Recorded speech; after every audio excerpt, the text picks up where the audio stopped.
ما کان اللہ لیذر المؤمنین، اللہ مومنوں کو ایسے ہی نہیں چھوڑ دے گا کہ ان پر کوئی آزمائش نہ ڈالے، علی ما انتم علیہ، جس حالت کے اوپر تم ہو اسی حالت پہ اللہ تمہیں ویسے ہی چھوڑ دے اور کوئی آزمائش نہ ڈالے، اللہ ایسے کبھی نہیں کریں گے۔ یہ ایک سوال مقدر کا جواب ہے۔ سوال یہ ہے کہ اللہ آزمائشیں کیوں ڈالتا ہے؟ مومنوں پر آزمائشیں کیوں آتی ہیں؟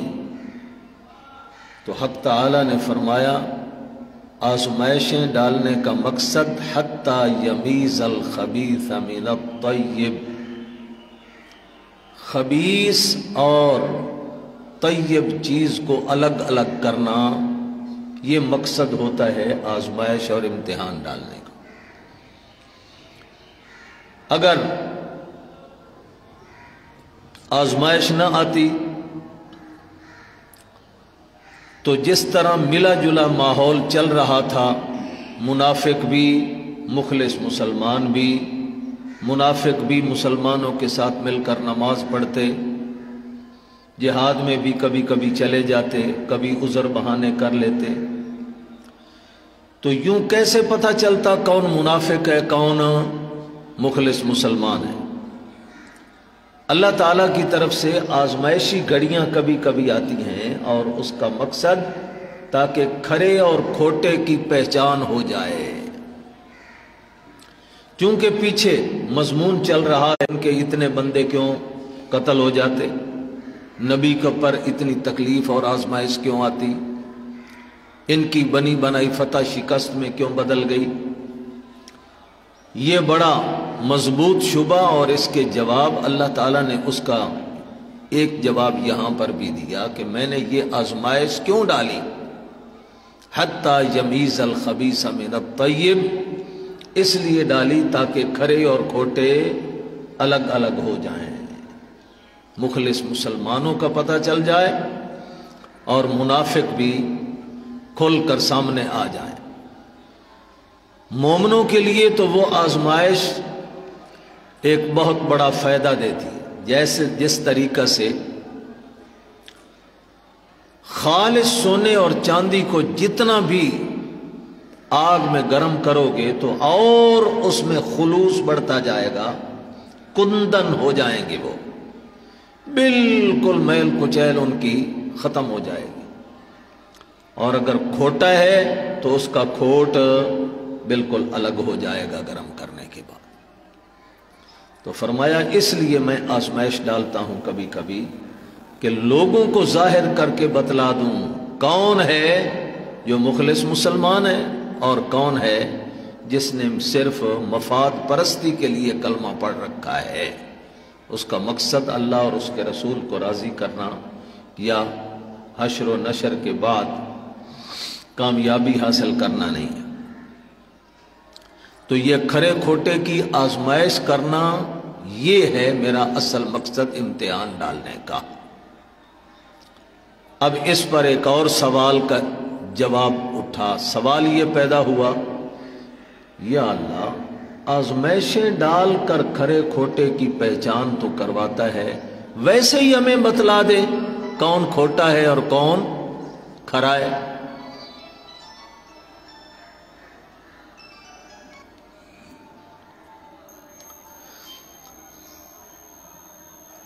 کون کھرا ہے کون کھوٹا ہے تو ویسے ہی اس کی آزمائش، ویسے ہی اس کے نام بتلا دے، فہرست بتلا دے۔ اللہ تعالیٰ نے فرمایا وَمَا كَانَ اللَّهُ لِيُطْلِعَكُمْ عَلَى الْغَيْبِ وَلَكِنَّ اللَّهَ يَجْتَبِي مِن رُّسُلِهِ مَن يَشَاءُ۔ ہر کسی کو میں ان کے نام بتلاتا رہوں وحی کے ذریعے، یہ تو ہو نہیں سکتا، کیونکہ یہ مسئلہ غیب کا ہے، وحی کا ہے، اور وحی ہر انسان پر نہیں آ سکتی۔ وَمَا كَانَ اللَّهُ لِيُطْلِعَكُمْ، اب کم ضمیر یہ تمام ایمان والوں کی طرف ہے۔ اے صحابہ کی جماعت، یہ تو نہیں ہو سکتا کہ تم سب کو میں اب وحی بھیجوں اور وحی کے ذریعے اس غیب کی بات پر مطلع کر دوں کہ یہ کھرے ہیں اور یہ کھوٹے ہیں۔ ہاں وَلَكِنَّ اللَّهَ يَجْتَبِي مِن رُّسُلِهِ مَن يَشَاءُ، اللہ تعالی اپنے نبی جس انسان کو نبوت کے لیے چن لیتا ہے تو اس کا انتخاب کر کے اس کے اوپر جہاد کا حکم بھیجتا ہے۔ توجہ کرنا، اس کے اوپر جہاد کا حکم نازل کرتا ہے، پہلے دعوت اور دعوت کے بعد جہاد، اور اس جہاد کے حکم سے خود بخود کھرے اور کھوٹے الگ ہو جاتے ہیں۔ وَلَكِنَّ اللَّهَ يَجْتَبِي مِن رُّسُلِهِ مَن يَشَاءُ، یہ نہیں ہو سکتا کہ تم سب کو غیب پر مطلع کر دیا جائے، یعنی تم سب کو بتلا دیا جائے کہ کون کھرے ہیں کون کھوٹے ہیں۔ اس سے تو لازم یہ آئے گا کہ سارے کے سارے جان لیں، اور یہ تو ہو نہیں سکتا۔ البتہ یوں میرا طریقہ ہے کہ میں جن کو چاہوں نبوت دیتا ہوں، ان کے ذمہ دعوت کا کام لگاتا ہوں، اور پھر اس دعوت کے کام کے بعد جہاد کا فریضہ اس پر اترتا ہے، اور اس جہاد کے فریضے کے بعد کھرا اور کھوٹا خود بخود۔ فآمنوا باللہ ورسلہ، بس اللہ پر ایمان لاؤ اور اس کے رسولوں پر ایمان لاؤ۔ وَإِن تُؤْمِنُوا وَتَتَّقُوا، اور اگر تم نے ایمان قبول کیا اور تقوی اختیار کر لیا، فَلَكُمْ أَجْرٌ عَظِيمٌ،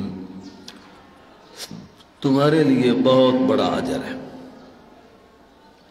اب یہ وہ آیت ہے جس آیت کے بل بوتے مشرک اپنا الو سیدھا کرتا ہے۔ وَمَا كَانَ اللَّهُ لِيُطْلِعَكُمْ عَلَى الْغَيْبِ، سب کو تو غیب پر اللہ مطلع نہیں کرتے، وَلَكِنَّ اللَّهَ يَجْتَبِي مِن رُّسُلِهِ مَن يَشَاءُ، اپنے رسولوں میں سے جس کو چن لیتا ہے اس کو غیب دے دیتا ہے، غیب کا علم اس کو عطا کرتا ہے۔ تو اس سے وہ ثابت کرتے ہیں کہ نبی غیب جانتے ہیں۔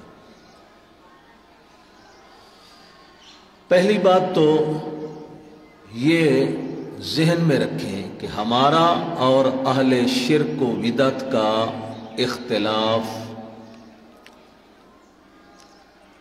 کل غیب اور بعض غیب کے متعلق ہے۔ وہ کہتے ہیں کل ما کان و ما یکون، سب کچھ اللہ نے اپنے نبی کو بتا دیا، سب کچھ بتا دیا، کوئی شے اب نبی سے مخفی نہیں، پوشیدہ نہیں، گویا کل غیب کا دعویٰ ہے ان کا۔ اور ہمارا دعویٰ یہ ہے کہ نہیں، بعض غیب اللہ نے نبی کو دیا، اور وہ بعض کیا ہے جن کو قرآن نے انباء غیب سے تعبیر کیا، تلک من انباء الغیب، یہ غیب کی خبریں ہیں۔ وہ خبریں بیسیوں بھی ہو سکتی ہیں، سینکڑوں بھی ہو سکتی ہیں، لاکھوں بھی ہو سکتی ہیں، ہزاروں بھی ہو سکتی ہیں، لیکن جتنی بھی ہو جائیں پھر بھی ان کو کل غیب نہیں کہا جا سکتا۔ کل غیب کا مطلب یہ ہوتا ہے کہ جس سے کوئی شے مخفی نہ رہے، ہر چیز کا جاننے والا بن جائے، ہر چیز کا علم اس کو آ جائے، اور اگر ایک چیز بھی اس سے مخفی رہ گئی تو کل کا اطلاق نہیں ہو سکے گا۔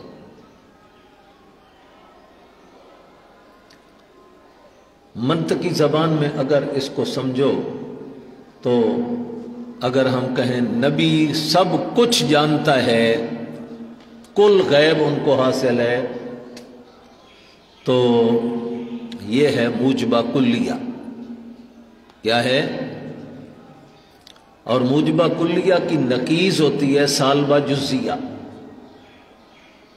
سالبہ جزیہ مطلب یہ کہ ایک بات بھی اگر ثابت ہو گئی جس میں حضور کو پتہ نہیں چل سکا تو موجبہ کلیہ ٹوٹ جائے گا، دعویٰ کیا ہوگا؟ ٹوٹ جائے گا۔ کیونکہ موجبہ کلیہ کا مطلب یہ ہے کہ کل کا کل غیب حضور کو حاصل ہو گیا، کل کا کل غیب آپ کو حاصل ہے۔ ایک بات بھی اگر نصوص قرآنیہ سے اور احادیث سے ہم نے ثابت کر لی کہ دیکھو فلاں موقع پر حضور کو پتہ نہیں چلا، اس کا مطلب یہ ہے کہ یہ نقیض ثابت ہو گئی، تو پھر وہ اصل چیز ثابت نہیں رہے گی، وہ دعویٰ ٹوٹ جائے۔ اب چونکہ اس میں ایک نہیں کئی ایسے واقعات ہیں جن میں حضور صلی اللہ علیہ وسلم کو پتہ نہ چل سکا، حالات مخفی رہے، تو اس میں بالکل صریح طور پر ان کا دعویٰ جھوٹا ثابت ہوتا تھا، اس لیے انہوں نے عنوان بدلا اور ہمارے مد مقابل جب بات کرنے کے لیے آتے ہیں تو وہ کل اور بعض کا عنوان نہیں اختیار کریں گے، کیونکہ اس بارے میں ان کے پاس کچھ بھی نہیں ہے۔ جتنے مفسرین گزرے ہیں، تفسیر بحر محیط والے علامہ اندلسی، ابو سعود ثعالبی رحمہ اللہ تعالی، اسی طرح امام رازی تفسیر کبیر کے، روح المعانی کے مصنف علامہ آلوسی وغیرہم، جتنے متقدمین حضرات یہ مفسرین گزر چکے ہیں اس مقام پہ، وَلَٰكِنَّ اللَّهَ وَمَا كَانَ اللَّهُ لِيُطْلِعَكُمْ عَلَى الْغَيْبِ وَلَٰكِنَّ اللَّهَ يَجْتَبِي مِن رُّسُلِهِ مَن يَشَاءُ، تو یہاں پر فَيَطَّلِعُهُ عَلَى بَعْضِ الْغَيْبِ کی بات کرتے ہیں۔ بعض الغیب، اللہ تعالیٰ کچھ غیب ان کو بتلا دیتے ہیں، اور وہ کچھ کیا ہوتا ہے جس کو قرآن نے دوسرے مقام پر انباء غیب یا اظہار علی الغیب سے تعبیر کیا۔ کیسے؟ سورت جن کے آخر میں آتا ہے عالم الغیب فلا یظہر علی غیبہ احدا الا من ارتضی من رسول فانہ یسلک من بین یدیہ ومن خلفہ رصدا۔ عالم الغیب فلا یظہر علی غیبہ احدا، یہ ہے اظہار علی الغیب، الا من ارتضی من رسول، جس نبی کو چاہے کچھ نہ کچھ اظہار کر دیتا ہے، بعض باتوں کا کچھ خبریں اس کو بتلا دیتا ہے، اور وہ خبریں میں نے بتایا بیسیوں نہیں، سینکڑوں، ہزاروں، کروڑوں بھی ہو سکتی ہیں، لیکن کروڑوں خبریں بتانے کے باوجود بھی اس پر غیب کا اطلاق نہیں ہوگا، کیونکہ غیب کا معنی ہے جس سے کوئی شے مخفی نہیں رہے۔ اللہ عالم الغیب ہے، اللہ سے کوئی شے مخفی، لا یخفی علی اللہ شیء فی الارض ولا فی السماء۔ اس لیے وہ اپنے اس عنوان سے بھاگ کر اب دوسرا عنوان اختیار کرتے ہیں، وہ عنوان ہے ذاتی اور عطائی کا۔ اللہ عالم الغیب ہے ذاتی طور پر، یعنی کسی کے بتلانے سے وہ عالم الغیب نہیں بنا، اس کا علم ذاتی ہے، اور باقی نبی حضرت محمد مصطفیٰ صلی اللہ علیہ وسلم ہوں یا دوسرے انبیاء ہوں یا بعض اولیاء کو اللہ نے جو غیب بتلایا وہ غیب عطائی ہے۔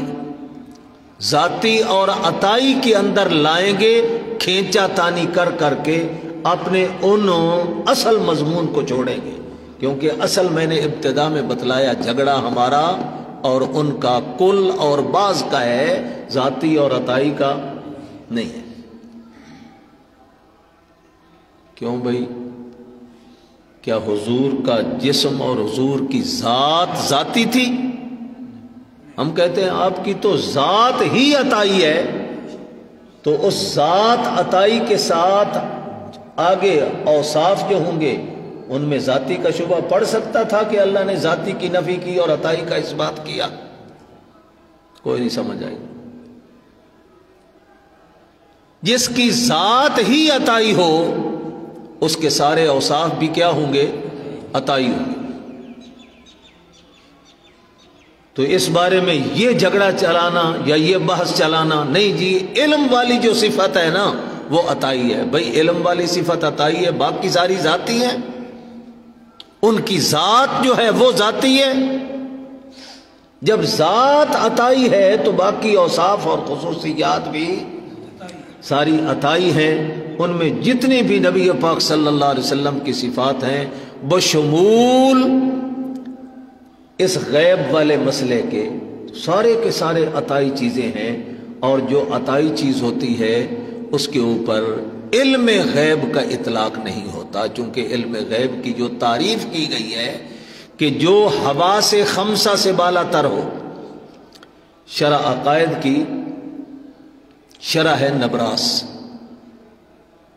اس نبراس میں علم غیب کی یہ تعریف لکھی ہے، جو حواس خمسہ سے حاصل ہوگا، کوئی چیز آنکھ دیکھ کر اس کا علم آ جائے، کان کے سننے سے اس چیز کا علم آ جائے، یا زبان کے چکھنے سے اس چیز کا علم آ جائے کہ یہ کڑوی ہے یا میٹھی ہے یا پھیکی ہے کیا ہے، یا ہاتھ کے لمس کرنے سے ٹٹولنے سے اس چیز کا علم آ جائے، ان ساری چیزوں سے جو علم آئے گا حواس خمسہ کے ذریعے اس کو علم غیب نہیں کہیں گے۔ اور جو حواس خمسہ سے بالا تر ہو اور اس علم استدلالی سے بھی بالا تر ہو۔ علم استدلالی کیا ہوتا ہے؟ صغرا کبرا ملا کر حد اوسط گرا دو، نتیجہ نکال لو۔ اب اس میں کیا ہوا؟ ایک استدلال کے ذریعے ہمیں ایک نتیجہ سامنے آیا، اور استدلال کے ذریعے صغرا کبرا کو ملا کر جس نتیجے پر پہنچے، یہ بھی ایک قسم کی دلیل آئی عقلی طور پر، اس کے اوپر بھی علم غیب کا اطلاق نہیں ہوتا۔ تو حضور صلی اللہ علیہ وسلم کو جتنے بھی علوم عطا ہوئے حواس خمسہ سے بالا تر تھے، جبریل آ کر بتلاتا اور وہی بات آپ اپنے کان سے سنتے اور اس کا علم آتا، یا بعض چیزیں کشفی طور پر حضور کے سامنے ظاہر کی گئیں اور آپ نے ان کو آنکھوں سے دیکھا۔ جیسے بخاری شریف میں آتا ہے معراج کر کے آئے تو لوگوں نے اعتراض کیے، مکے والوں نے، اچھا بیت المقدس دیکھ کے آئے ہو، وہاں نماز پڑھائی ہے، بتاؤ کیسا ہے، دروازے کتنی ہیں، کھڑکیاں کتنی ہیں، ستون کتنے ہیں، یہ کیا ہے وہ کیا ہے۔ حضور صلی اللہ علیہ وسلم نے فرمایا میں بیت المقدس میں کھڑا تھا، فجل اللہ لی بیت المقدس، اللہ تعالیٰ نے بیت المقدس میری آنکھوں کے سامنے کر دیا۔ یہ کشف ہے، کشف کا معنی کھولنا، یعنی سارے درمیانی حجابات اللہ تعالیٰ نے دور کر دیے اور وہ میرے سامنے ظاہر کر دیا۔ اب یہ آنکھوں سے سب کچھ حاصل ہو رہا ہے، تو یہ حواس خمسہ سے بالا تر نہیں، اس کو بھی ہم علم غیب نہیں کہیں گے۔ جو عقل کے ذریعے حاصل ہوا اس کو بھی علم غیب، تو حضور صلی اللہ علیہ وسلم کا علم تو ان ساری چیزوں سے باہر ہے ہی نہیں، تو پھر آپ کے علم پر غیب کا اطلاق کرنا سرے سے درست ہی نہیں۔ اللہ کا جو علم ہے وہ ان حواس خمسہ سے بالا تر ہے، کیونکہ اللہ کے حواس خمسہ ہیں ہی نہیں، نہ اللہ کی آنکھیں، نہ اللہ کے کان، نہ اللہ کا ہاتھ، نہ اللہ تعالیٰ کی زبان۔ جس چیز کا بھی علم ہے بغیر حواس کے اور بغیر استدلال کے اللہ تعالیٰ کا علم ہے۔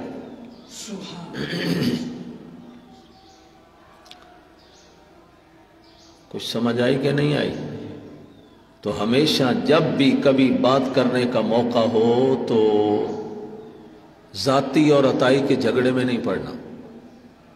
ان کو کہو یہ ہمارا تمہارا اختلاف ہے ہی نہیں، تمہاری کتابوں سے ثابت ہے۔ میں نے آپ کو ان کی کتاب ایک بتلائی تھی، انوار آفتاب ہدایت، آفتاب صداقت، انوار آفتاب صداقت۔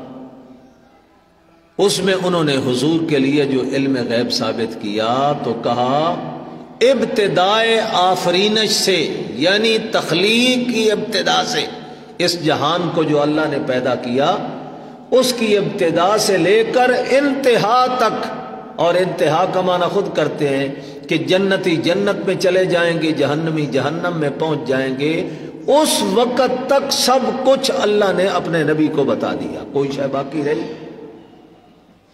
تو ہم کہتے ہیں یہ اپنے دعوے پر تم ثابت رہو، یا تو اس کا انکار کرو کہ یہ اس نے غلط لکھا ہے، اور اگر ٹھیک لکھا ہے تمہارا یہی دعویٰ ہے کہ ازل سے ابد تک جو علوم تھے نبی کو بتلا دیے گئے، تو پھر اصل تمہارا ہمارا یہ جھگڑا ہے کہ کل علم عطا ہوا یا بعض علم عطا ہوا۔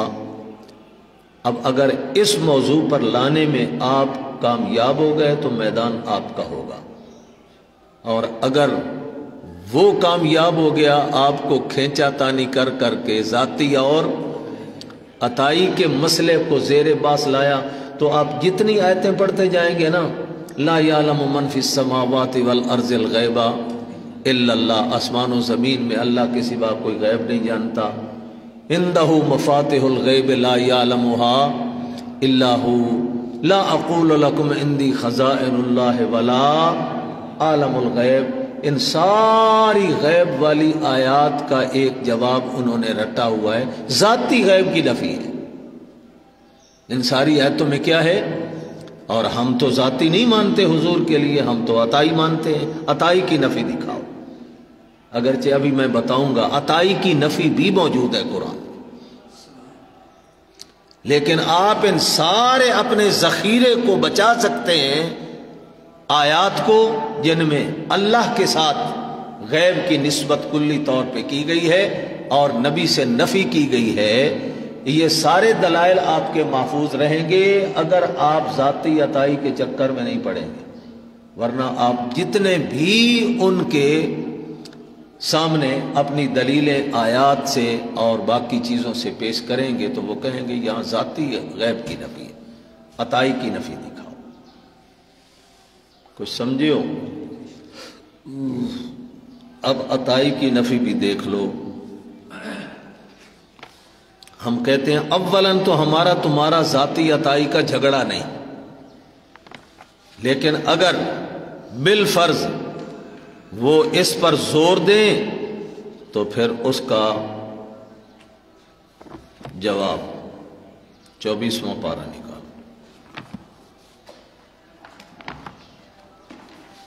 سورۃ حامیم مومن،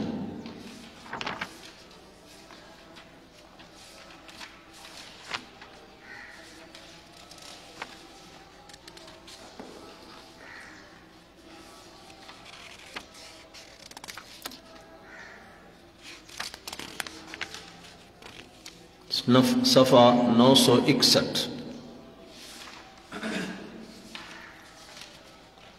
آخری سطر، گویا آیت نمبر 78 ہے حامیم مومن کی۔ وَلَقَدْ أَرْسَلْنَا رُسُلًا مِّن قَبْلِكَ،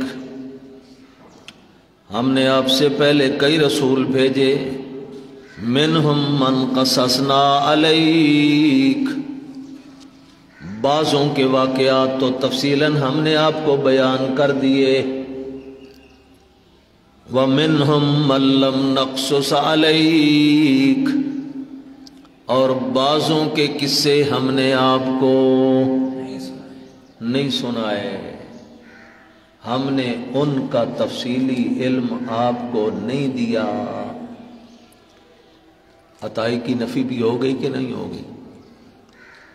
بعض انبیاء، صرف 24 نبیوں کا ذکر آیا ہے قرآن میں، ان 24 میں سے بعض کا اجمالی، جیسے حضرت ادریس کا ذکر آیا، وَاذْكُرْ فِي الْكِتَابِ ادریس إِنَّهُ كَانَ صِدِّيقًا نَبِيًّا، بس اتنی بات، آگے تفصیل کوئی نہیں کہ کس قوم کی طرف گئے، کیا کہا، قوم نے پھر کیا جواب دیا، پھر عذاب کیا آیا، وغیرہ وغیرہ، کچھ نہیں۔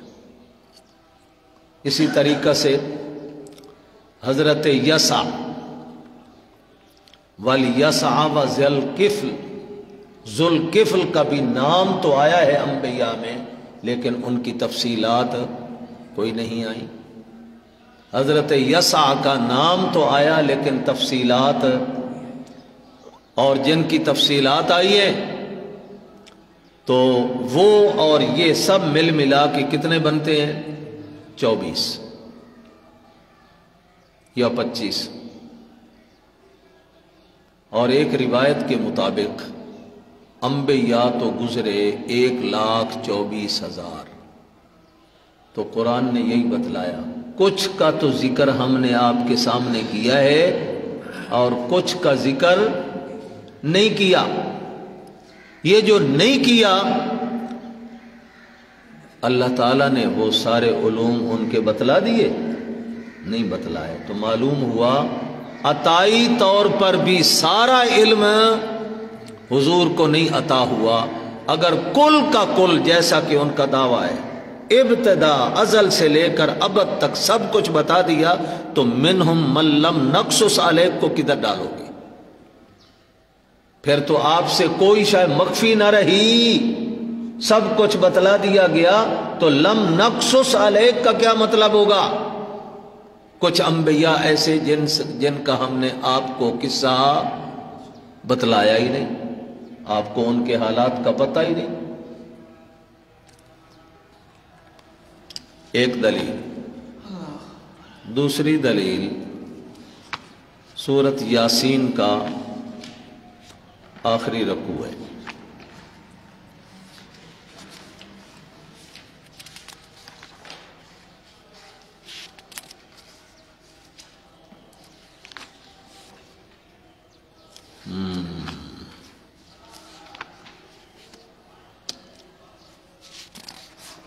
یہ ہے صفحہ 901، پہلی سطر، وما علمناہ الشعر وما ينبغی لہ، ہم نے اپنے نبی کو علمناہ، ضمیر مفعول والی نبی کی طرف راجع ہے، ہم نے نہیں سکھائے ان کو شعر گوئی کا علم، نہیں دیا ان کو شعر گوئی کا، شعروں والا علم اپنے نبی کو نہیں سکھایا۔ کیوں؟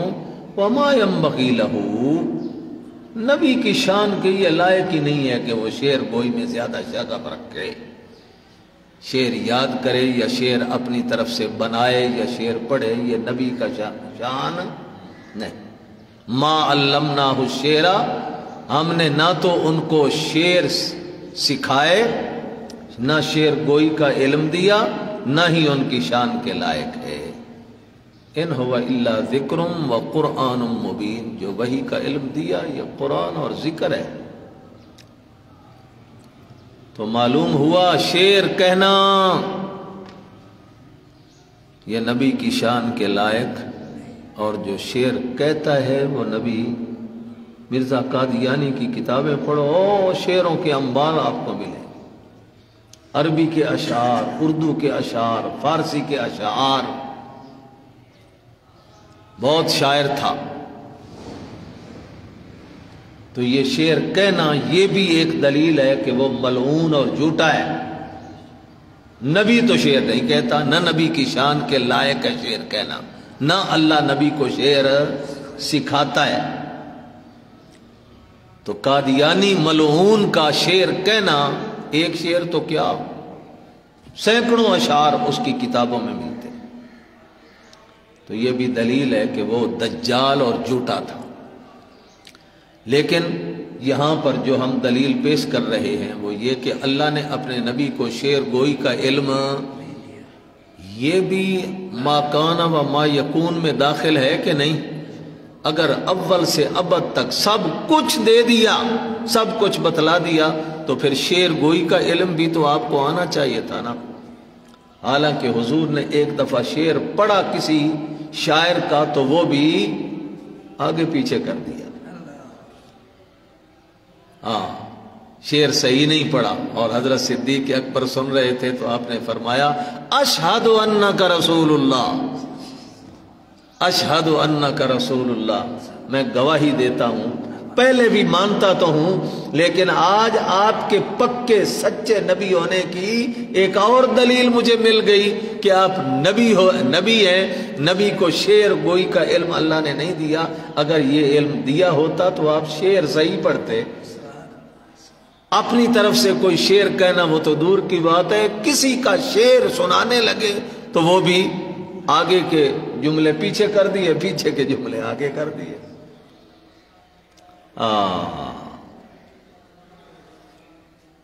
تیسری دلیل علم عطائی کی نفی پر، اتنے پن گلیں یاد ہی رہنی ان کی کوئی نہیں۔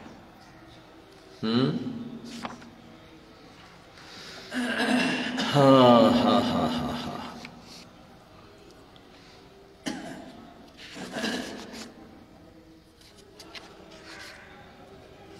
یہ ہے بھائی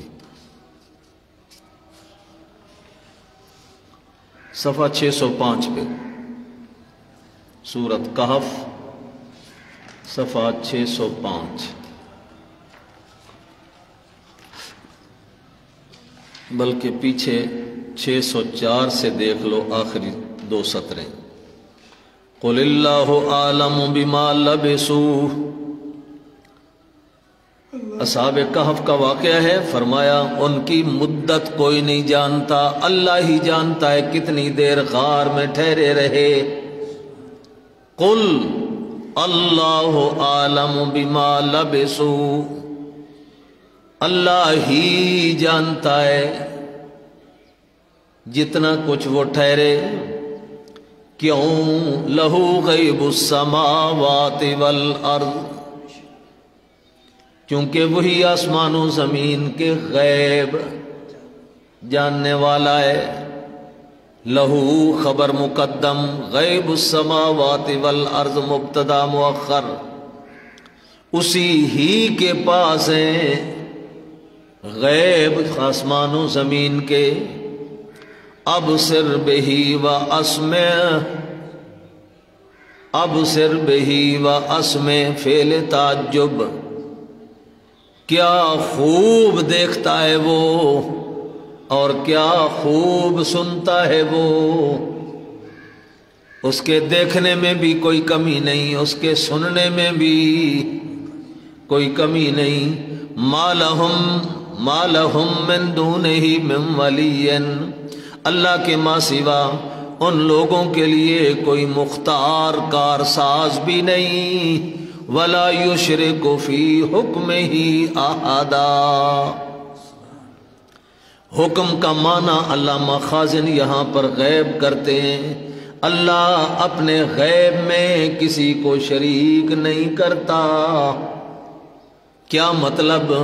کسی کو غیب عطا نہیں کرتا، اگر دے دیا تو پھر تو عطا ہی غیب ہو گیا۔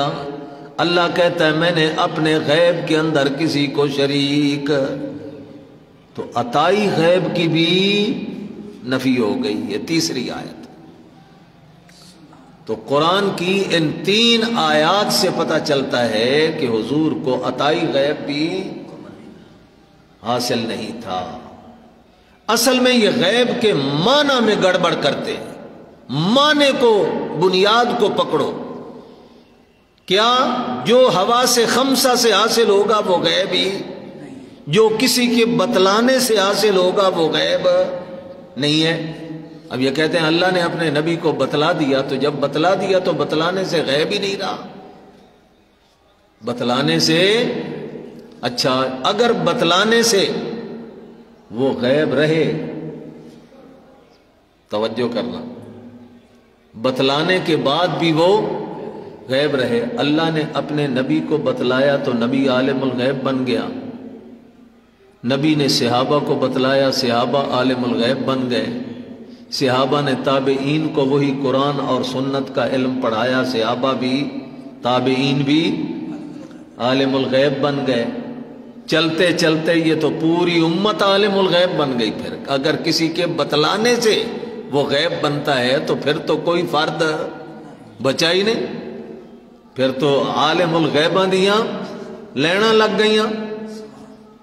اس لیے قرآن کہتا ہے عالم الغیب والشہادہ، هو الرحمن الرحیم، تمام ظاہری اور غیبوں کا جاننے والا وہی ہے جو رحمان اور رحیم ہے، اور کوئی نہیں جانتا۔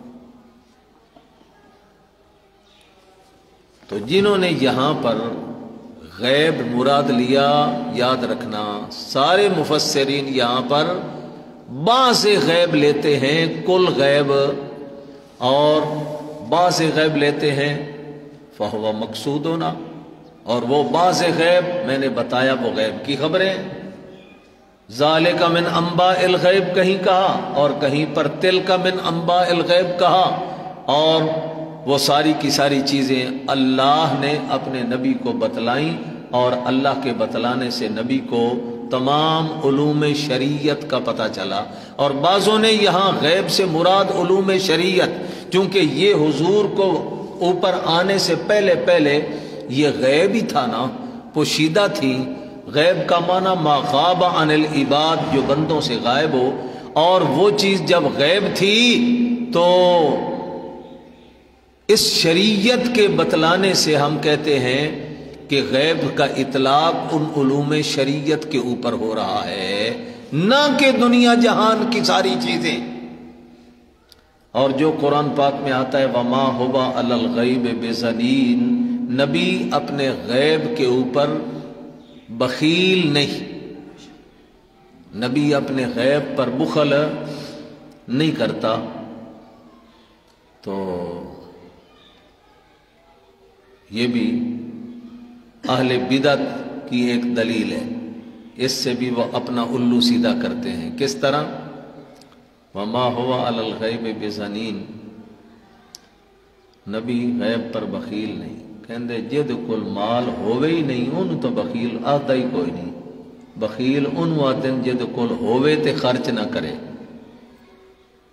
یہ جو کہا گیا کہ غیب پر بخیل نہیں، اس کا مطلب یہ ہے کہ غیب جانتے ہیں، اور جاننے کے بعد پھر بخیل نہیں، یعنی اپنے پاس سمیٹ کے نہیں رکھتے، آگے بیان بھی کرتے ہیں لوگوں کے سامنے غیب کی باتوں کو۔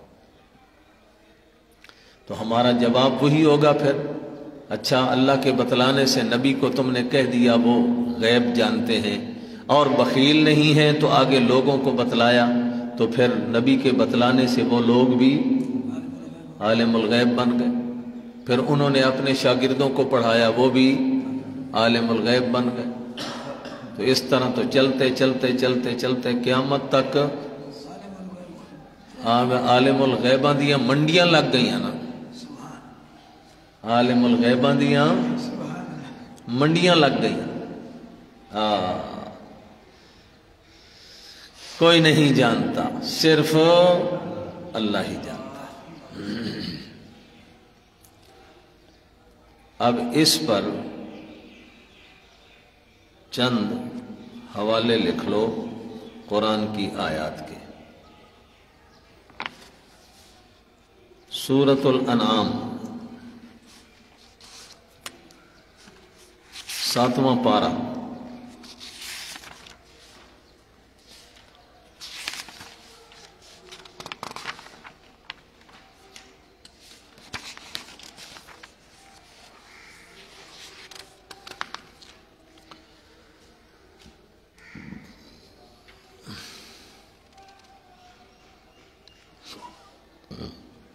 صفحہ 281۔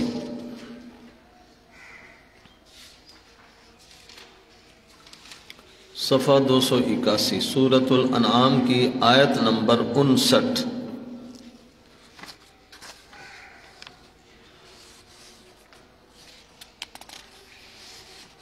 آیت نمبر 59، وَعِندَهُ مَفَاتِحُ الْغَيْبِ لَا يَعْلَمُهَا إِلَّا هُوَ۔ عندہ خبر مقدم، مفاتح الغیب مبتدا مؤخر، معنی حصر والا، اللہ ہی کے پاس ہیں غیب کی کنجیاں۔ مفاتح، مفاتح مفتاح کی جمع، غیب کی کنجیاں اللہ ہی کے پاس ہیں، لا یعلمها الا ہو، کوئی نہیں جانتا ان غیب کی کنجیوں کو مگر وہی اللہ۔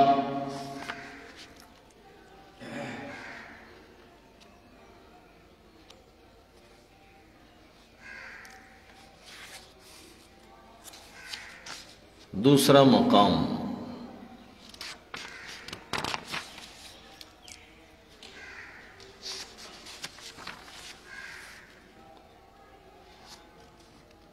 صفحہ 278، یہی سورت انعام ہے، ایک بار پیچھے الٹاؤ، صفحہ 278 آیت نمبر 50۔ قل لا اقول لکم عندی خزائن اللہ، اعلان کرو میرے نبی، میں نہیں کہتا تمہارے سامنے کہ میرے پاس اللہ کے خزانے ہیں، ولا عالم الغیب، اور میں غیب بھی نہیں جانتا۔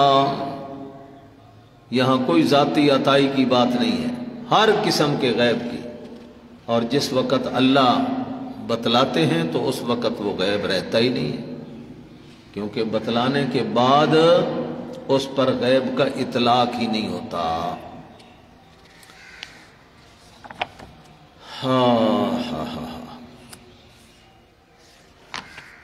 سورت ہود 12واں پارہ،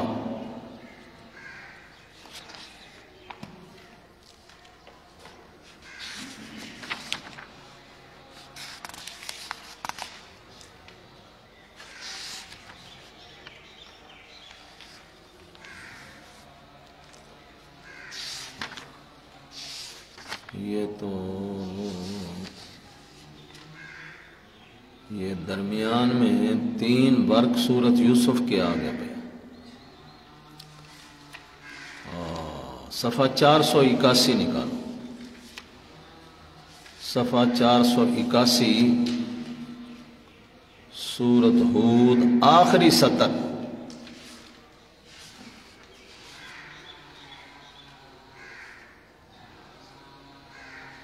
آیت نمبر 123، آخری آیت سورت ہود کی 481۔ وَلِلَّهِ غَيْبُ السَّمَاوَاتِ وَالْأَرْضِ، وَلِلَّهِ غَيْبُ السَّمَاوَاتِ وَالْأَرْضِ، اللہ ہی کے پاس ہیں آسمانوں زمین کے غیب، اللہ ہی کے لیے۔ یہی کہاں سے آیا؟ یہ تقدیم و تاخیر سے آیا۔ للہ جار مجرور خبر مقدم، غیب السماوات والارض مبتدا مؤخر، اللہ ہی کے پاس ہیں آسمان و زمین کے غیب۔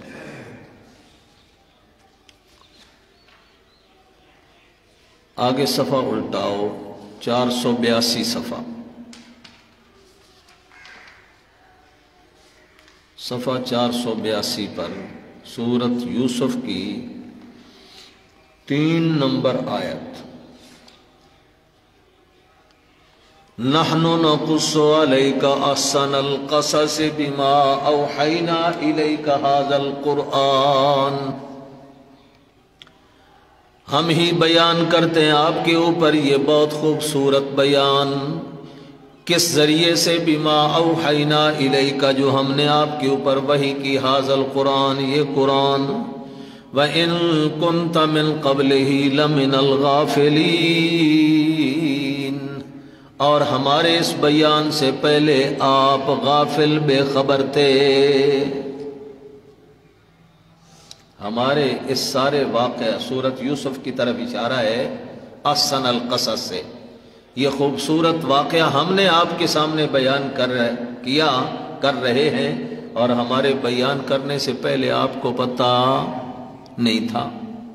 علم غیب کی نفی ہوگی، اگر غیب جانتے تھے تو پھر سارا قرآن ہی عبث اور بیکار ہو جائے گا۔ کیوں نازل کیا اللہ تعالیٰ نے؟ یہ تو پہلے حضور کو معلوم تھا، تو وہی چیز بتلائی جاتی ہے جس کا پہلے پتہ نہیں ہے۔ ان کنت من قبلہ لمن الغافلین، لمن الغافلین، ابتدا میں بھی یہی بتلا دیا، اور آگے آخر میں بھی آ جاؤ، اسی سورت کے آخر میں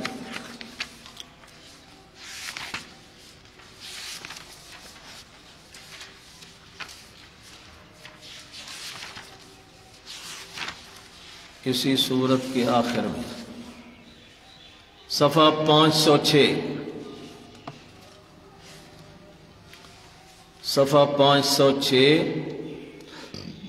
آیت نمبر 102 5ویں سطر ذالک من انباء الغیب نوحیہ الیک، یہ ہیں غیب کی خبریں جو ہم آپ کی طرف وحی کرتے ہیں۔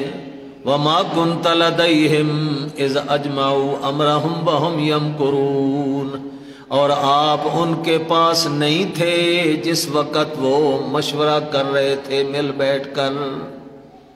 اذ اجمعوا امرهم، جبکہ وہ مشورہ کر رہے تھے، وهم يمكرون، مکر اور منصوبے بنا رہے تھے یوسف کو کنویں میں ڈالنے کے لیے، کس طرح جدا کیا جائے اپنے باپ سے۔ اسی لیے تو دوسرے دن آ کر کہا مشورے کے بعد ارسلہ معنا غدا یرتع ویلعب، اس کو ہمارے ساتھ بھیجا کرو، یہ چھوٹا بچہ ہے، کھیلنے کا زمانہ ہے، اس کا بند کر کے رکھا ہوا ہے، اس کو اپنے پاس گھر میں ہی کبھی ہمارے ساتھ بھیجتے ہی نہیں۔ انا لہ لحافظون، ہم اس کی حفاظت کریں گے، ہمارا بھائی ہے، ضائع نہیں ہونے دیتے۔ اندر کیا، زبان پہ کیا۔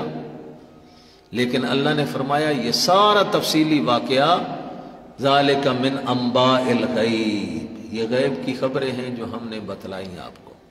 تو یہ انباء ہیں، انباء غیب ہیں، علم غیب۔ علم غیب کا اطلاق کس پر پھر بار بار اس لیے کہہ رہا ہوں، جس کو غیب کا علم ہوگا تو علم کے بعد کوئی شے اس سے پوشیدہ نہیں رہتی، اور اگر کوئی شے پوشیدہ ہونا ثابت ہو جائے پھر ماننا پڑے گا وہ علم غیب نہیں۔ علم غیب ہوگا تو کوئی شے پوشیدہ نہیں ہوگی۔ حضور سے تو کئی دفعہ باتیں پوشیدہ رہ گئی۔ حضرت عائشہ پر تہمت کا واقعہ مہینے سے زیادہ عرصہ گزر گیا، پوشیدہ ہے، نہیں پتہ چلا۔ حضور پریشان، عائشہ پریشان، ابو بکر پریشان، حضرت عائشہ کی ماں ام رومان پریشان، نہیں پتہ چل رہا۔ حضور کبھی کسی سے مشورہ کرتے ہیں، کبھی کسی سے مشورہ کرتے ہیں۔ جو غیب جانتا ہو اس کو پریشان ہونے کی کیا ضرورت ہے۔ اور دیکھو بھائی، اور حوالہ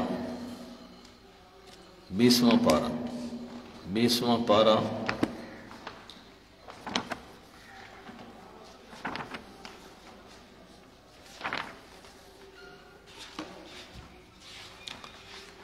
صفحہ 776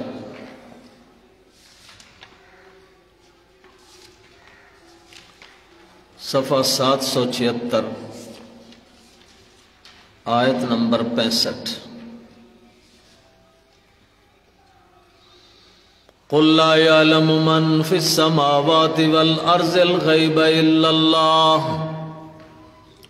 فرما دیجئے میرے نبی، نہیں جانتا کوئی بھی جو آسمانوں میں اور زمین میں غیب کو مگر اللہ ہی۔ آسمان و زمین کی کوئی شخصیت غیبوں کو نہیں جانتی، الا اللہ، جانتا ہے تو کون؟ اللہ کی ذات جانتی۔ اور جن کے بارے میں تمہارا گمان ہے کہ وہ بھی جانتے ہیں، فرمایا ما یشعرون ایان یبعثون، انہوں تے اپنے حال دی بھی خبر کوئی نہیں، کدوں اٹھینا، کب اللہ کے سامنے پیشی ہوگی، کب قبروں سے اٹھیں گے، اپنے حال کی بھی خبر کوئی نہیں۔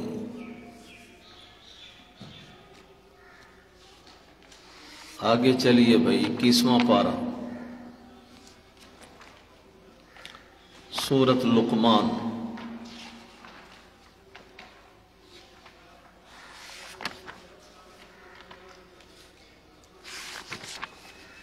سورۃ لقمان 840 صفحہ، 840 صفحہ، آخری سطر، آخری آیت سورت کی اور آخری سطر اس صفحے کی۔ ان اللہ عندہ علم الساعہ، بے شک اللہ ہی وہ ذات ہے جس کے پاس قیامت کا علم ہے۔ وَيُنَزِّلُ الْغَيْثَ، وہی بارشیں برساتا ہے، بارش کا علم بھی اسی کے پاس۔ وَيَعْلَمُ مَا فِي الْأَرْحَامِ، اور جو کچھ پیٹوں میں موجود ہے، لڑکا یا لڑکی، کون جانتا ہے؟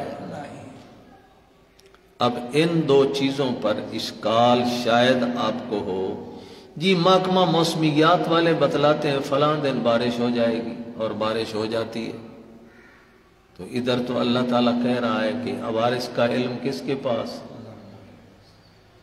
تو اس کا جواب کہ بارش کا علم اللہ کے پاس ہے، کب ہوگی، کتنے گھنٹے ہوگی، کتنا وقت ہوگی، کتنے قطرات گریں گے، یہ ساری تفصیلات اللہ کے پاس ہیں، یہ ساری تفصیلات اور کوئی نہیں جانتا، اور اللہ جانتا ہے بغیر آلات کے، اور محکمہ موسمیات والے بتلاتے ہیں آلات، سائنسی آلات کے ذریعے،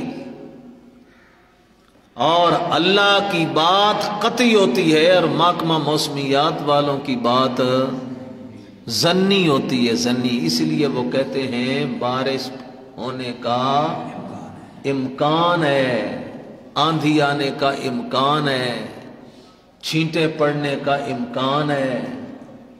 ہاں، تو یہ امکان کہنے سے وہ اپنی جان چھڑا گئے، اور ہوتا بھی ایسے، کبھی ہوتی ہے کبھی نہیں ہوتی۔ وہ بتلاتے ہیں بارش ہوتی ہے، دوسرے دن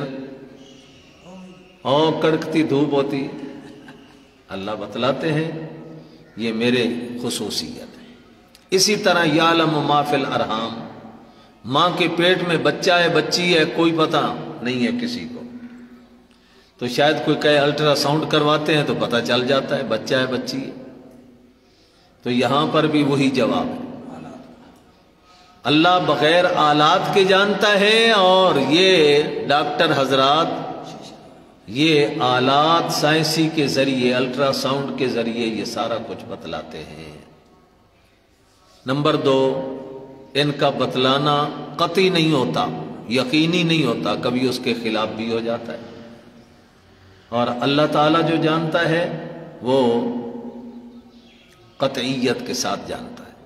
وَمَا تَدْرِي نَفْسٌ مَاذَا تَكْسِبُ غَدًا، اور کوئی نفس نہیں جانتا کل کیا کرے گا، کل کو اس کے ساتھ کیا ہوگا، آنے والے کل کی خبر کسی کو معلوم نہیں۔ وَمَا تَدْرِي نَفْسٌ بِأَيِّ أَرْضٍ تَمُوتُ، اور کسی نفس کو پتہ نہیں کہ کس سرزمین میں مرے گا، موت کہاں آئے گی کوئی نہیں جانتا۔ ان کو مغیبات خمسہ کہتے ہیں۔ کیا کہتے ہیں؟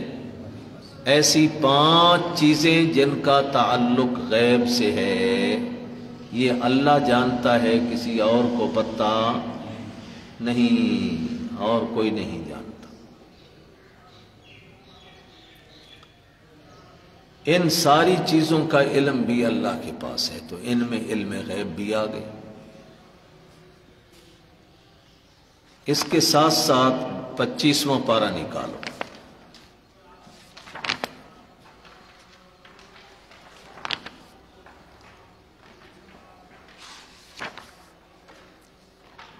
پچیسواں پارہ، پہلی آیت۔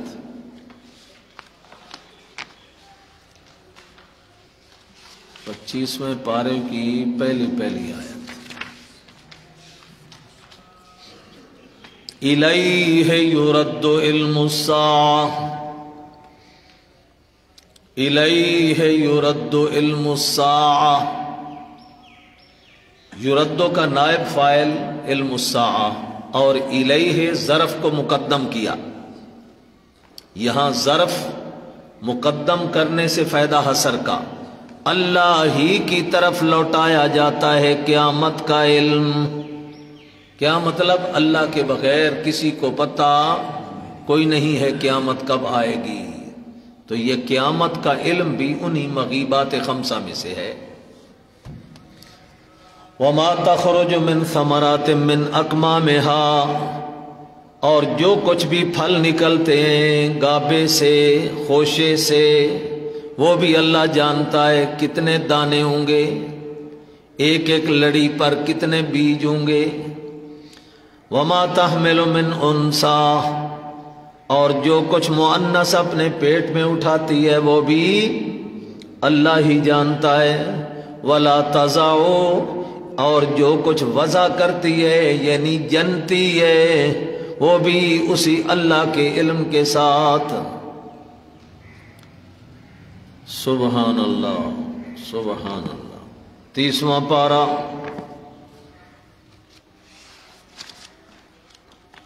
سورۃ نازعات۔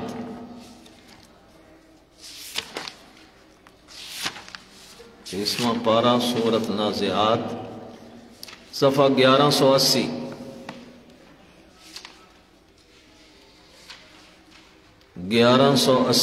تیسری سطر، آیت نمبر 32۔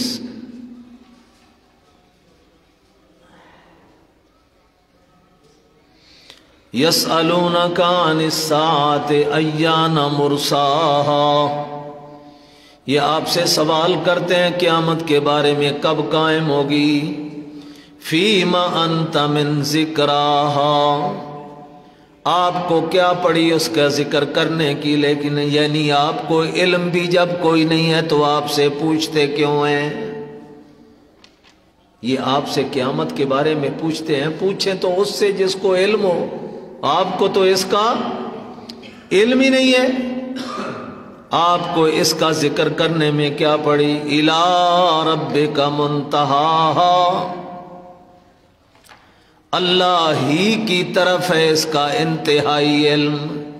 یہاں پر پھر الی ربک خبر مقدم، منتہاہا مبتدا مؤخر، فائدہ حسر کا، اللہ ہی کے پاس ہے اس کا آخری یعنی قطعی علم۔ لوگ بتلائیں گے، جھوٹ بتلائیں گے، زنی باتیں کریں گے، فلاں سال آئے گی، فلاں مہینے میں آئے گی، فلاں اتنی صدیاں باقی ہیں، لیکن یہ سب ان کے جھوٹ ہیں۔ الی ربک منتہاہا، قطعی اور یقینی علم صرف اللہ ہی کے پاس۔ اور دیکھیے بھائی 14واں پارہ، 13واں پارہ، سورۃ رعد۔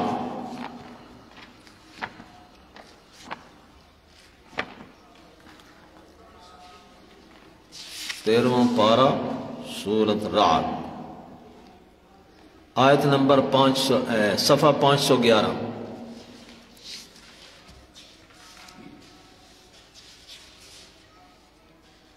سورۃ رعد کی آیت نمبر 8۔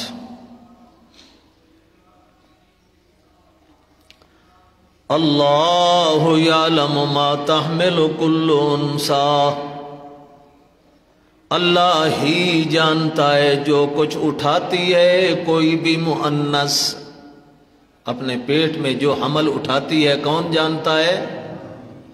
وما تغیض الارحام وما تزداد، اور بچہ دانی، ارحام بچہ دانی سکڑتی ہے اس کا علم بھی اللہ کے پاس۔ وما تزداد، بڑھتی ہے اس کا علم بھی۔ جب حاملہ حمل اٹھاتی ہے تو اس وقت جوں جوں بچہ بڑا ہوتا ہے حجم میں تو وہ بچے دانی بھی بڑھتی جاتی ہے۔ ما تزداد کا یہ مطلب ہے۔ کب سے شروع ہوئی بڑھنی اور کہاں تک اس کی انتہا ہوگی بڑھنے کی کون جانتا ہے۔ وما تغیض، اور اس کا سکڑنا یعنی ولادت کے بعد بچہ جب باہر آ گیا اب وہ بچہ دانی سکڑ کے اپنی جگہ پہ آ جاتی ہے، اس کا سکڑنا بھی کس کے علم میں؟ اللہ کے علم میں۔ اس کا بڑھنا بھی کس کے علم میں؟ وَكُلُّ شَيْءٍ عِندَهُ بِمِقْدَارٍ، ہر چیز اللہ کے علم کے اندر مقدر ہی ہے، اللہ ہی جانتا ہے۔ عالم الغیب فلا، عالم الغیب والشہادہ وہی غیبوں کا جاننے والا، وہی ظاہری باتوں کا جاننے والا، الکبیر المتعال، سب سے بڑا اور عالی مرتبہ، سب سے بڑا بھی اور عالی مرتبہ بھی، عالم الغیب بھی۔ اب میں نے ابتدا میں بات بتلائی تھی معنی کرتے ہوئے، اللہ یعلم، اللہ ہی جانتا ہے۔ یہی میں نے کہاں سے لے لیا؟ ادھر کوئی حصر پایا جا رہا ہے؟ لا اور الا والا حصر بھی کوئی نہیں، انما والا حصر بھی کوئی نہیں، تقدیم تاخیر بھی کوئی نہیں، اللہ مبتدا، یعلم خبر اس کی فعل۔ ہاں،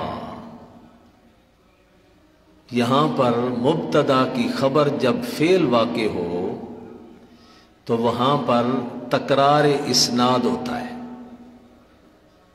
تفتازانی کی مختصر معنی یاد کرو، خبر فعلی ہو تو اس میں تکرار اسناد۔ تکرار اسناد کیسے؟ ایک تو یعلم کے اندر ہوا ضمیر فاعل جس کی نسبت فعل کی طرف ہو رہی ہے، تو ایک اسناد پائی گئی۔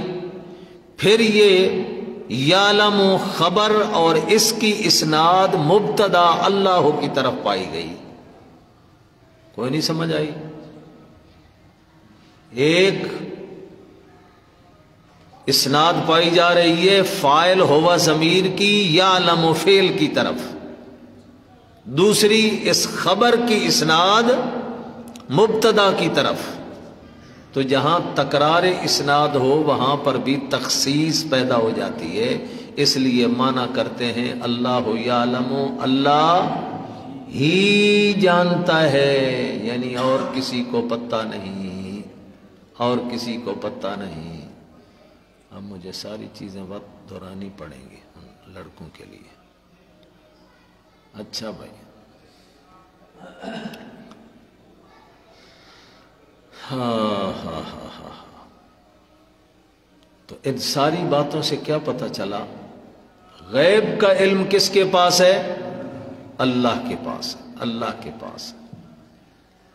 تو یہ ایک ایسی بنیاد ہے جو اللہ کے ساتھ خاص ہے، کیونکہ جو معبود ہوتا ہے، معبود کے لیے سب سے پہلی بات یہ ہوتی ہے کہ وہ ہر چیز پہ نظر رکھے، ہر چیز کا علم ہو اس کے پاس، اور دوسرا وہ قادر ہو۔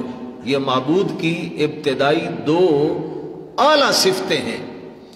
ایک، تمام کائنات میں، کوئی بر میں، بحر میں، جنگل میں، آبادی میں، انسان ہے، جن ہے، فرشتہ ہے، پرندے ہیں، چرندے ہیں، کوئی چیز بھی کائنات میں ہو تو وہ اس معبود کے علم میں ہو۔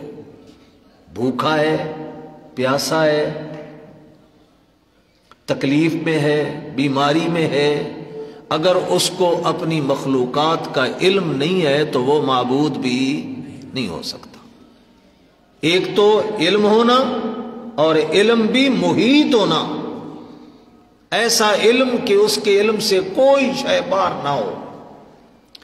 اور دوسری صفت معبود کے لیے بنیادی صفت وہ ہے قادر ہونا، اختیارات ہونا اس کے پاس۔ کیوں؟ اگر اس کو علم تو ہے کہ فلاں جگہ تک بیمار پیا تے قدرت کوئی نہ ہوئے انہوں ٹھیک کرن دی، معبود ہے۔ اس کو یہ پتہ تو ہے کہ فلاں جگہ پہ ایک بھوکا ہے، بھوک سے مر رہا ہے، لیکن او دی بھوک ختم کرن واسطے سبب کوئی نہ ہوئے، وہ معبود بن سکتا ہے؟ نہ۔ کسی پریشانی میں مبتلا ہے لیکن پتہ ہونے کے باوجود وہ اس کی پریشانی دور نہیں کر سکتا تو وہ معبود نہیں ہے۔ تو پورے قرآن کے ہر پارے میں اور ہر جگہ میں مطالعہ کرتے جاؤ، دیکھتے جاؤ، اللہ تعالیٰ نے ان دو اپنی صفتوں پہ زور دیا ہے۔ ہر چیز کا جاننے والا بھی میں ہوں، اور جاننے کے بعد اس کی ہر ضرورت کا پورا کرنے والا قادر بھی میں ہوں۔ میرے علاوہ ضرورتیں پوری کرنے کی قدرت بھی کوئی نہیں رکھتا اور ہر چیز کا علم بھی. اور ابھی میں نے 10-15 حوالے آپ کو قرآن کے دیے جن سے اللہ تعالیٰ نے اپنی پہلی صفت کو ثابت کیا ہے کہ کائنات میں غیب کا علم یہ صرف میرے پاس ہے. آسمانوں کے غیب، زمینوں کا غیب، بر و بحر کا غیب، جنگلوں کا، آبادیوں کا، کسی بھی چیز کا جو پوشیدہ حالات ہیں وہ سارے پوشیدہ حالات تم سے پوشیدہ ہیں، مجھ سے کوئی شاید پوشیدہ نہیں ہے. میں تو ہر چیز کو جانتا ہوں، حتیٰ کہ تمہارے دل کے اندر جو راز اور خیالات اٹھتے ہیں وہ خیالات بھی میں جانتا ہوں. ابھی تیری زبان پہ تو بعد میں آئیں گے، ابھی تیرے دل کے اندر سوچیں آ رہی ہیں، منصوبے بنا رہا ہے، فلاں میں نے کام کرنا ہے تو کیسے اس کو پایا تکمیل تک پہنچاؤں. یہ تیرے تخیلات بھی میں اللہ جانتا ہوں، کسی کو پتہ کوئی نہیں. اچھا بھائی، اور دوسری چیز اللہ تعالیٰ اس کو ظاہر کریں گے. ربک یخلق ما یشاء، پیدا بھی میں کرتا ہوں، ویختار، اور مالک و مختار بھی میں ہوں، سارے اختیارات کا مالک میں ہوں، جو چاہوں کر لوں، میرے سامنے کوئی شے رکاوٹ نہیں بنتی. چلو آ جاؤ اب اپنے سبق کی طرف. وَلَا يَحْسَبَنَّ الَّذِينَ يَبْخَلُونَ بِمَا آتَاهُمُ اللَّهُ مِنْ فَضْلِهِ، مت گمان کریں وہ لوگ جو بخل کرتے ہیں اس چیز میں جو اللہ نے ان کو اپنے فضل سے دیا. یعنی اللہ نے جو مال دیا لوگوں کو اور مال خرچ نہیں کرتے جہاد میں، کیونکہ پیچھے جہاد کا مضمون چل رہا ہے، اب اس جہاد کے مضمون کے ساتھ انفاق کی ترغیبات دی گئی. مال خرچ کرو، اور اگر بخل کرو گے تو اس بخل میں یہ مت خیال کرو کہ یہ بخل تمہارے لیے اچھی چیز ثابت ہوگی. ہوا خیر اللہم، میرے دیے ہوئے مال میں بخل کرتے ہو تو کیا یہ خیر ثابت ہوگا؟ نہیں، بل ہوا شر اللہم، بلکہ یہ بخل تمہارے لیے شر بنے گا. اور وہ شر کیسے بنے گا؟ سَيُطَوَّقُونَ مَا بَخِلُوا بِهِ يَوْمَ الْقِيَامَةِ، قیامت کے دن یہی بخل والا مال اللہ اپنی قدرت سے سانپ بنا کر اس کے گلے میں ڈالیں گے، توق بنایا جائے گا. سَيُطَوَّقُونَ، سانپ بنا کر توق ڈالیں گے. اور حدیث پاک میں آتا ہے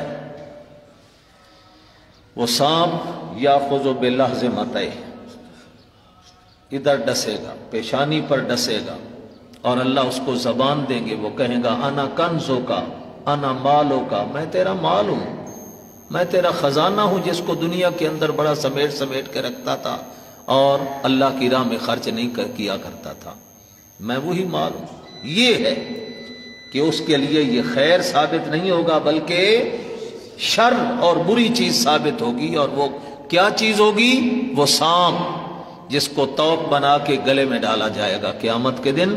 اس لیے کہا وَلِلَّهِ مِيرَاثُ السَّمَاوَاتِ وَالْأَرْضِ، اور اللہ ہی کے لیے ہے آسمان و زمین کی ساری میراث، یعنی مال، وہ تو اصل مالک ہے. وَاللَّهُ بِمَا تَعْمَلُونَ خبیر، جو کچھ عمل کر رہے ہو اللہ خوب خبردار ہے. یعنی جو خرچ کرتے ہو اس سے بھی اللہ کو خبر ہے، اور جو بخل کرتے ہو اللہ کو اس سے بھی پوری خبر ہے. لقد سمع اللہ قول الذین قالوا ان اللہ فقیر ونحن اغنیاء، یہودیوں پر شکوہ. جب اللہ تعالیٰ نے کہا نا مال خرچ کرو اور بخل نہ کرو، لیکن اللہ کے مال خرچ کرنے کی ترغیب کا انداز کیا ہوتا ہے پیچھے گزرا دوسرے پارے میں، من ذا الذی یقرض اللہ قرضا حسنا. اللہ دے بندے ہو، قرض ہی دے دیو، میں ویسے نہیں دیتے ہو تو قرض ہی دے دو. کون ہے جو اللہ کو قرض دے؟ قرض حسن. یہودی بکواسے مارنے لگے، اچھا مسلمانہ دا خدا غریب ہو گیا، ساڈے کولوں قرض منگدا. اللہ فقیر ہے اور ہم مالدار ہیں، ہم غنی ہیں، تو اس لیے تو ہم سے قرض مانگتا ہے۔ اگر اس کے خزانے بھرے پڑے ہیں انہوں قرض لمن دی کی ضرورت ہے؟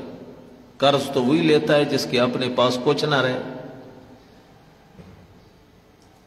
یہ آیت اتری تو ایک یہودی تھا، اس نے حضرت صدیق اکبر رضی اللہ عنہ کو گلی میں جاتے ہوئے کہا، سنیں تھوڑا خدا غریب ہو گیا، فقیر ہو گیا۔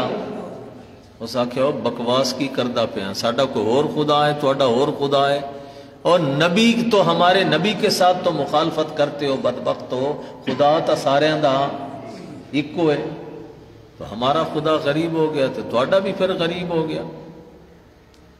پہلے نبی پر بکواسیں مارتے تھے، اب خدا کی ذات پر بھی بکواسیں مارنی شروع کر دی، اس کو تو چھوڑ دو۔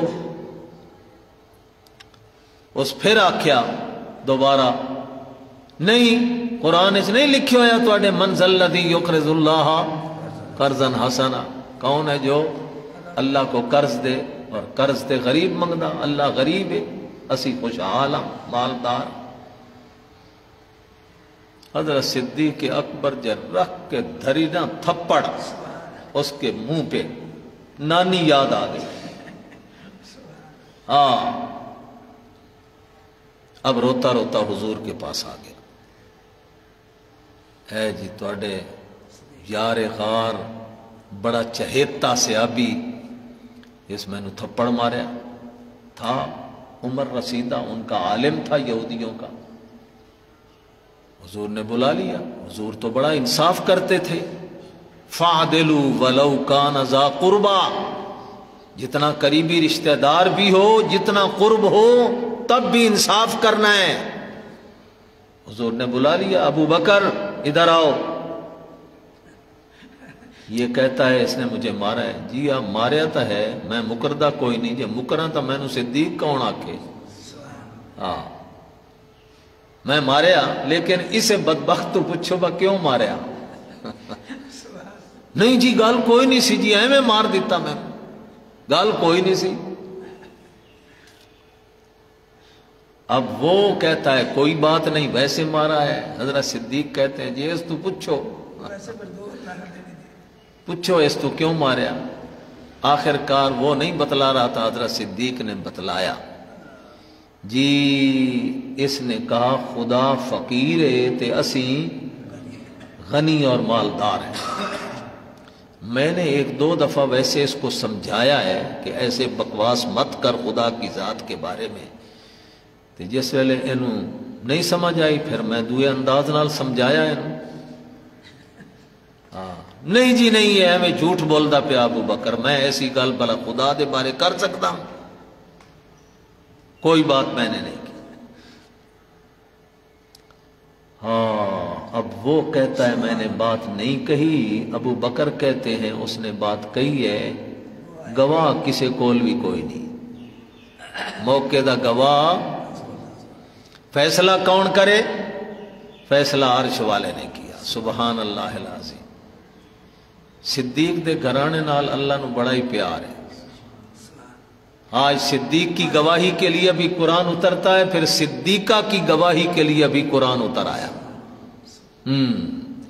لَقَدْ سَمِعَ اللَّهُ قَوْلَ الَّذِينَ قَالُوا إِنَّ اللَّهَ فَقِيرٌ وَنَحْنُ أَغْنِيَاءُ، اللہ نے فرمایا بے شک سن لی بات اللہ نے ان لوگوں کی جنہوں نے کہا تھا اللہ غریب ہے اور ہم غنی ہیں۔ دنیا میں تو کوئی گواہ نہیں ہے، کوئی نہیں سن رہا تھا، پر اللہ تو ان کی بات، اللہ گواہی دیتا ہے، ہاں ہاں میرے نبی انہوں نے یہ بکواسیں ماری ہیں۔ ان اللہ فقیر، اللہ فقیر ہو گیا، قرض منگدا، وَنَحْنُ أَغْنِيَاءُ، ہم غنی ہیں۔ سَنَكْتُبُ مَا قَالُوا، سَنَكْتُبُ مَا قَالُوا، ان کی باتیں ہم نے لکھ بھی لی ہیں، یعنی ہمارے فرشتے کرامن کاتبین نے، اور یہ سین تاکید کے لیے آیا ہے۔ سَنَكْتُبُ کی سین کس کے لیے؟ تاکید کے لیے۔ اللہ اکبر اللہ اکبر۔ سنکتب ما قالوا، ان کی یہ بات بھی ہم لکھ رہے ہیں، وَقَتْلَهُمُ الْأَنْبِيَاءَ بِغَيْرِ حَقٍّ، اور صرف یہ گستاخی نہیں ہے تے پرانے گستاخ ہیں، اس تو پہلے نبیاں نو بھی قتل کیتا، اساں وہ بھی گل لکھی ہوئی ہے، یہ گل بھی لکھی ہے تے اس تو پہلیاں گستاخیاں جن میں نبی کے قتل والی سزائیں ان کی ہیں وہ بھی ہم نے لکھی ہوئی ہیں، کوئی شے ہم سے پوشیدہ نہیں۔ اور ایک وقت آنے والا ہے جب ہم ان کو کہیں گے نقول ذوقوا عذاب الحریق، چکھو اب آگ جلنے کا عذاب۔ ذالک بما قدمت ایدیکم، اور یہ جو عذاب آج تمہیں دیا جا رہا ہے یہ ہماری طرف سے ظلم نہ سمجھو بلکہ تمہارے ہاتھوں کے کرتوت ہیں جو تم نے آگے بھیجے۔ ما قدمت ایدیکم، یہ تمہارے اپنے اعمال کی سزا ہے۔ وَأَنَّ اللَّهَ لَيْسَ بِظَلَّامٍ لِّلْعَبِيدِ، اور اللہ تعالیٰ اپنے بندوں پر ذرہ برابر بھی ظلم نہیں کرتا۔ ایک قانون سمجھتے جاؤ، مبالغے پر نفی آ جائے تو عام طور پر یہ ہوتا ہے کہ مبالغے کی نفی ہوتی ہے۔ مبالغے والا صیغہ ہو، نفی آ جائے تو اس میں کیا ہوتا ہے؟ مبالغے کی نفی۔ جیسے ہم کہیں زید کوئی اتنا بڑا عالم نہیں، زید بڑا عالم نہیں، تو اس کا مطلب یہ نہیں ہے کہ اس کے پاس علم ہے ہی کوئی نہ۔ تو مبالغے کی نفی یعنی بڑا عالم نہیں ہے لیکن ہے صحیح، عالم ہے لیکن بہت بڑے عالم ہیں چوں نہیں۔ اب اس قانون کے مطابق یہاں پر ان اللہ لیس بظلام، ظلام مبالغے کا صیغہ ہے فعال کے وزن پر، اس پر نفی لیسا داخل ہو گئی، یہاں پر معنی پھر بڑا گڑبڑ ہو گیا۔ اللہ تعالیٰ بندوں پر زیادہ ظلم نہیں کرتا، کیا معنی؟ کچھ اللہ زیادہ ظلم نہیں کرتا بندوں پر لیکن کچھ کر لیندہ ہے۔ اللہ تو ذرہ برابر بھی ظلم نہیں کرتا۔ تو یاد رکھنا یہ جو قانون ہے یہ بندوں کے لیے ہے، جب اللہ کی طرف اس طرح نسبت ہو، مبالغے پر نفی ہو، وہاں مبالغے کی نفی نہیں ہوتی، نفی فی المبالغہ، مبالغہ فی النفی ہوتا۔ مبالغے کی نفی نہیں ہوتی بلکہ نفی میں مبالغہ ہوتا ہے۔ نفی میں مبالغہ ہونے کا مطلب کہ اللہ کچھ بھی اپنے بندوں پہ ظلم نہیں کرتا۔ الذین قالوا، یہ بدل ہے پہلے قالوا سے، کون؟ الذین سے، کس سے؟ لقد سمع اللہ قول الذین، اور لقد سمع اللہ قول الذین، وہ الذین کون ہیں؟ الذین قالوا ان اللہ عہد الینا، یہاں سے ایک اور شکوہ اللہ نے ان کا کیا۔ وہ شکوہ کیا ہے؟ جب حضور نے ان یہودیوں کو دعوت دی اسلام کی تو اس وقت یہ کہنے لگے ہماری تورات میں لکھا ہوا ہے کہ کوئی نبی بھی آئے تو اس کو سے پہلے یہ معجزہ مانگنا، اگر یہ معجزہ دکھلائے تو سچی نبوت ہوگی اس کی، اور اگر یہ معجزہ نہ دکھلائے تو اس کی بات نہ ماننا۔ معجزہ کیا ہے؟ وہ قربانی لے آئے، ایسے میدان میں رکھے، آسمان سے آگ آئے اور اس کو جلا دے، تو یہ اس کی صداقت کی دلیل ہوگی۔ یہ ہماری تورات میں قانون لکھا ہے ہر نبی کی صداقت پرکھنے کے لیے۔ تو بھی اگر ایسی کوئی دلیل دکھا دے، قربانی لے آ، رکھ اور ہمارے سامنے آگ آئے جلا دے، ہم تجھ کو نبی ماننے کے لیے تیار ہیں، ویسے نہیں۔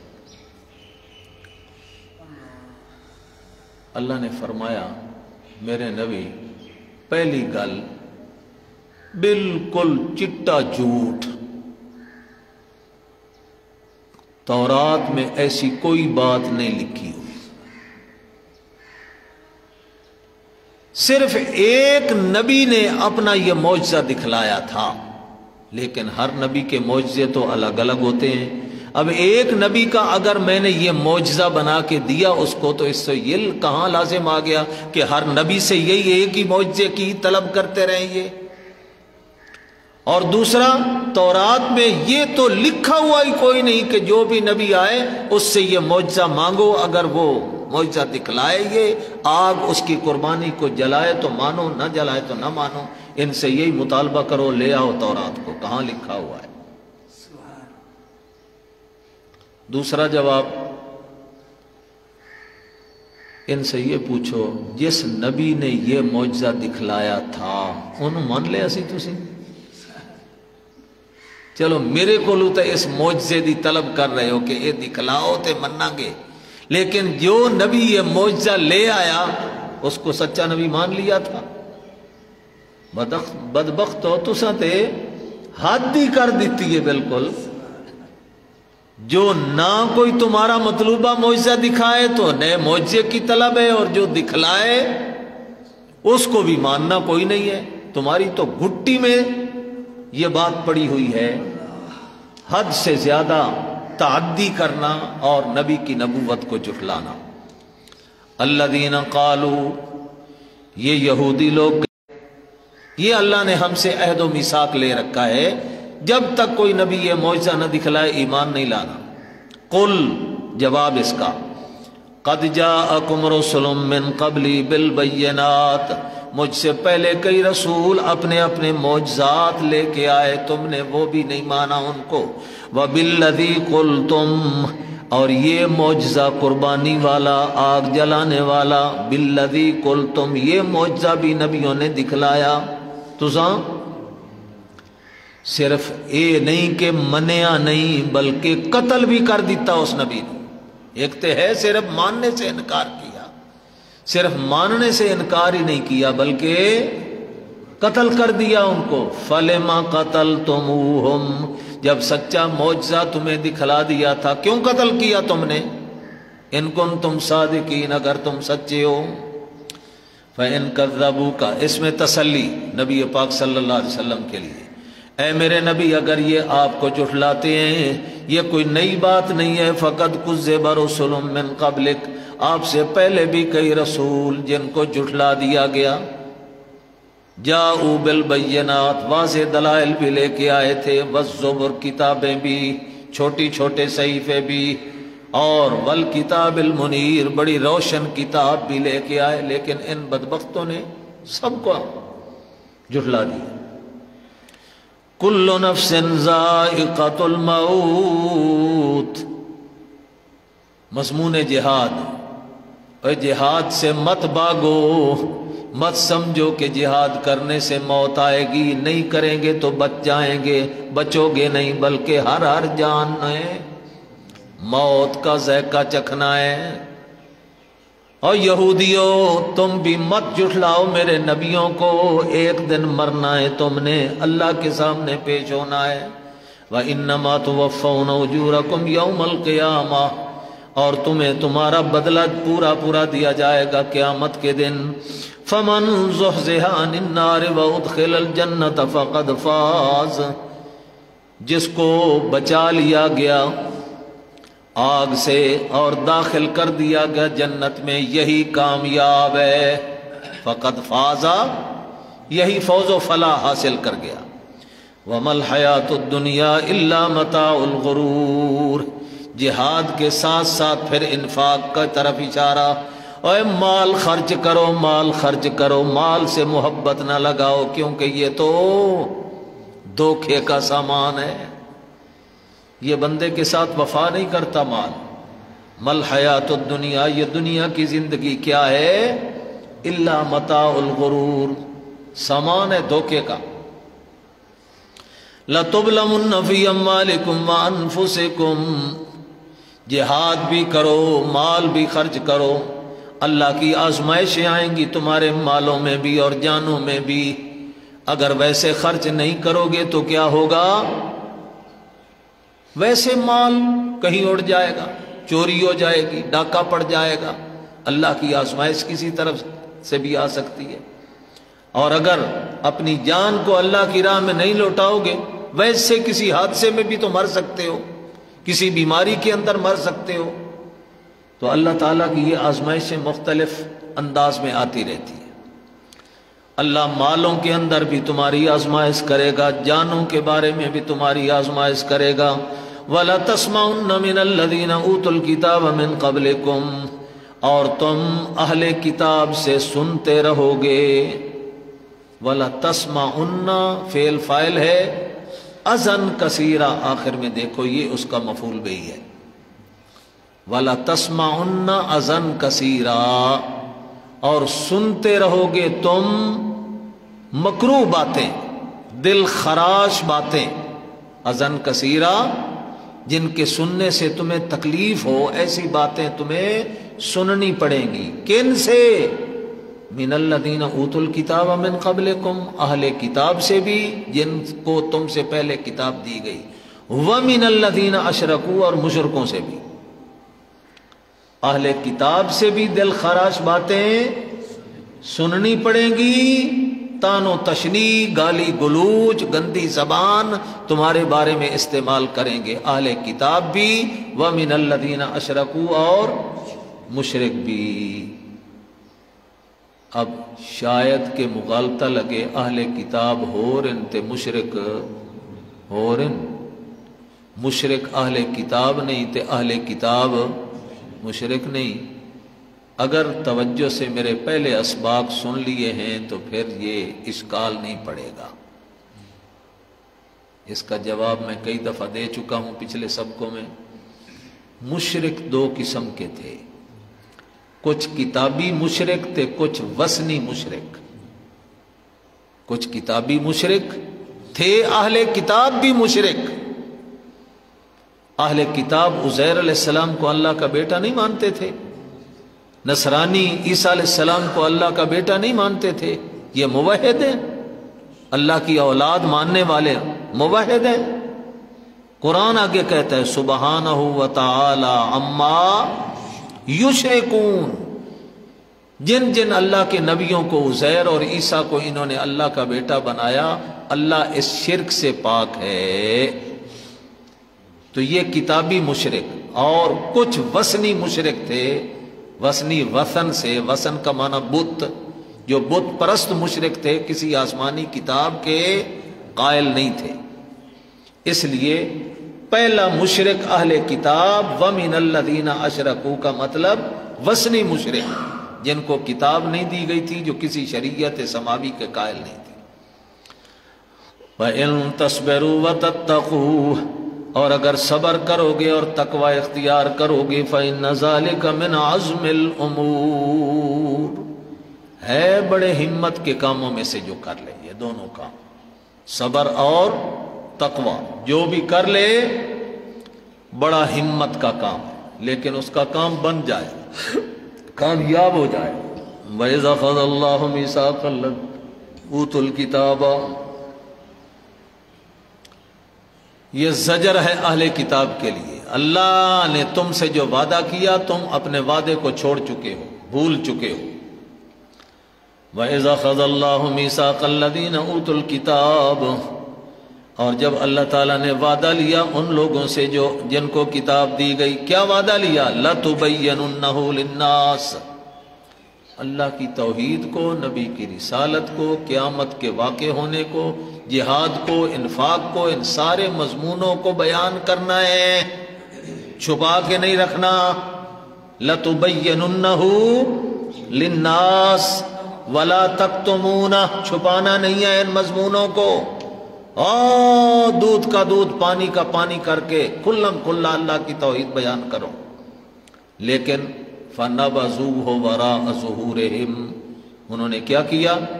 انہوں نے ان سارے مضامین کو اپنی پشتوں کے پیچھے ڈال دیا، پھینک دیا، یعنی کوئی توجہ ہی نہ کی، بیان ہی نہیں کیا.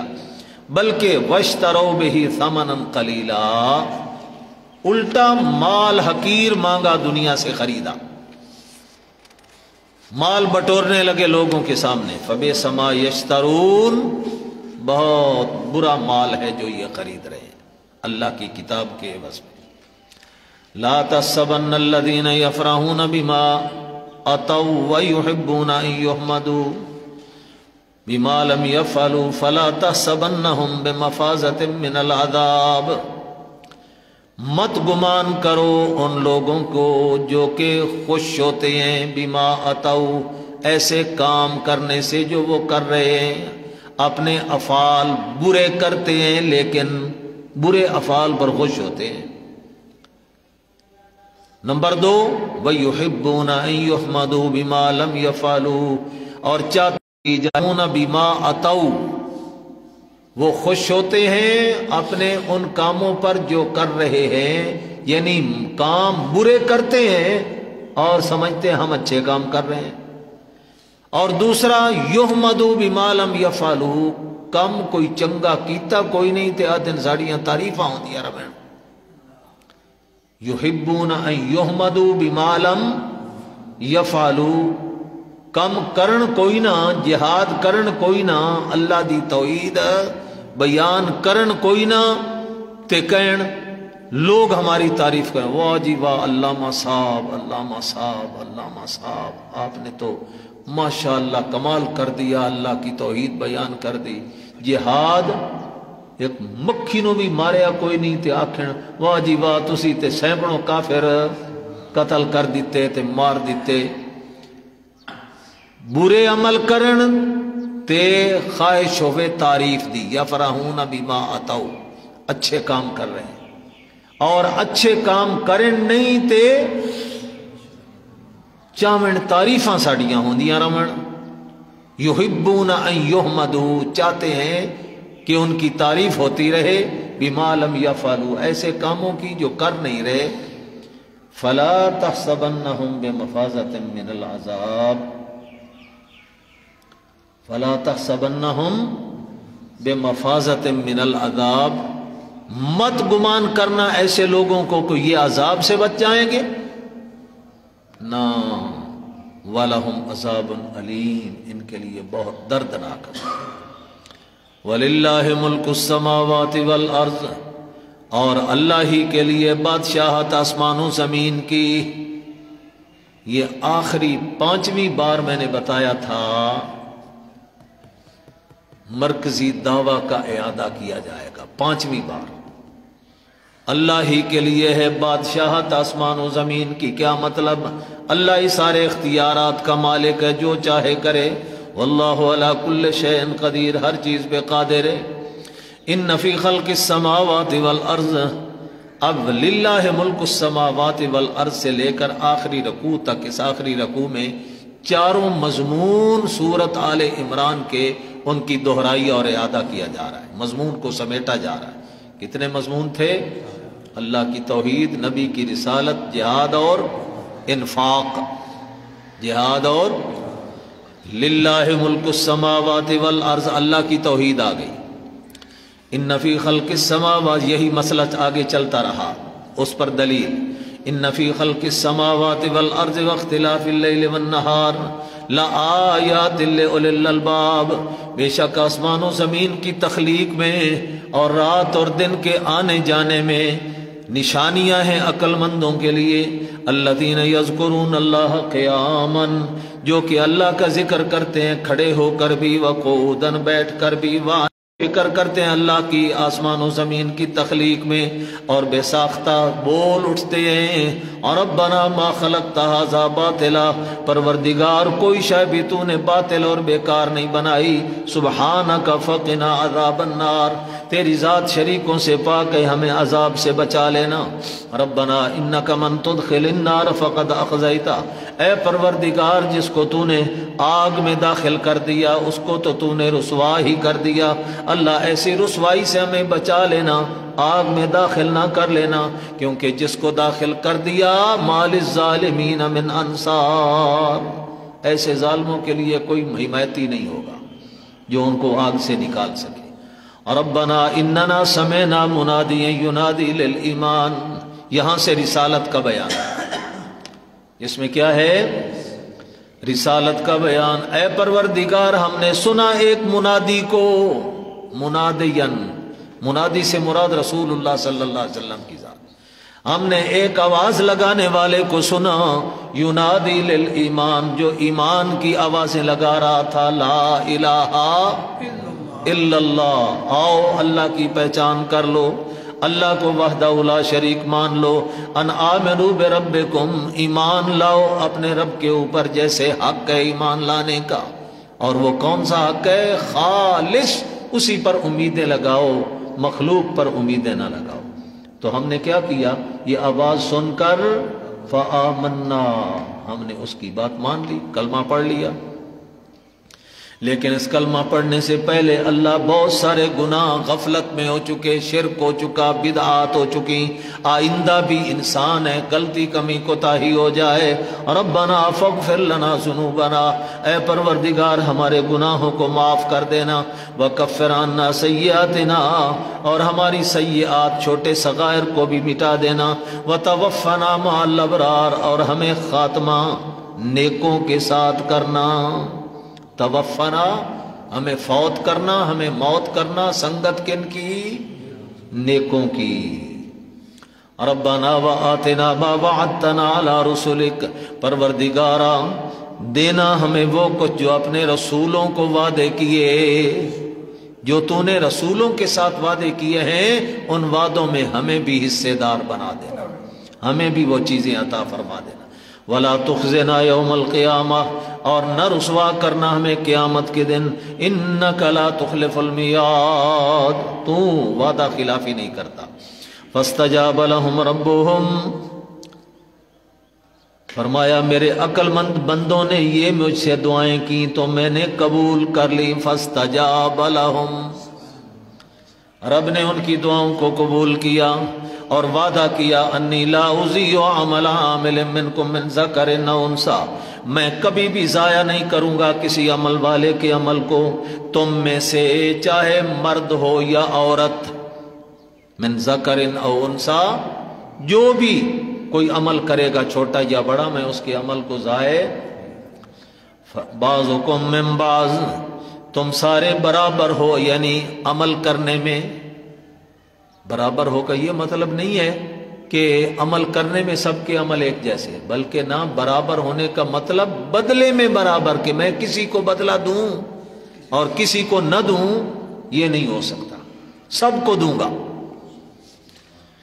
فالذین ہاجروا، تیسرا مضمون جہاد کا، فالذین ہاجروا، وہ لوگ جنہوں نے ہجرت کی، وَأُخْرِجُوا مِن دِيَارِهِمْ، ان کو گھروں سے نکال دیا گیا، وَأُوذُوا فِي سَبِيلِي، اور میرے راستے میں ان کو ستایا گیا، وَقَاتَلُوا وَقُتِلُوا، لڑائیاں کی انہوں نے اور لڑائی کرتے کرتے، جہاد کرتے کرتے قتل بھی ہو گئے، لَأُكَفِّرَنَّ عَنْهُمْ سَيِّئَاتِهِمْ، میں ان کے گناہوں کو مٹا دوں گا، وَلَأُدْخِلَنَّهُمْ جَنَّاتٍ تَجْرِي مِن تَحْتِهَا الْأَنْهَارُ، داخل کروں گا ایسے باغوں میں جن کے نیچے نہریں جاری ہوں گی، ثوابا من عند اللہ، یہ بدلہ ہے اللہ کی طرف سے، واللہ عنده حسن الثواب، اللہ ہی وہ ذات ہے جس کے پاس بہت اچھا بدلہ تیار ہے۔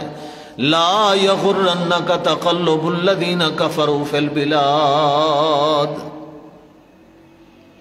اب یہاں سے مسئلہ انفاق، چوتھا مسئلہ انفاق کا اعادہ۔ لا یغرنک، میرے نبی آپ دھوکہ نہ کھانا، لا یغرنک، آپ دھوکہ نہ کھانا ان لوگوں کے مٹک مٹک کر چلنے سے